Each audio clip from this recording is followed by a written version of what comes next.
Okay, don't get excited because I'm not here to tell you that the new Subaru Levorg here is coming to the United States, because it's not. But we can't resist an opportunity to take a gander at a sweet, sweet wagon, so here we are. However, the Levorg, or Legacy Evolution Touring to parse it out, does have some implications for the US market. For starters, it's now underpinned by Subaru's global platform like the rest of the brand. However, there is a new 1.8-liter turbocharged boxer 4-cylinder engine under the hood.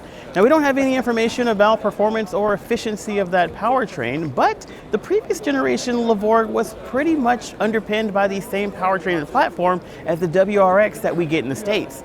So does that mean that 1.8-liter turbocharged engine is going to find its way in the next generation WRX? Maybe. Now, other news is that Subaru's Eyesight technology, the driver aid system, has upgraded to 360 vision as opposed to the stereoscopic cameras that we got now that only look straight ahead. What does that mean for Subaru's driver aid technology, and will we see it in the United States? Well, we're not quite sure.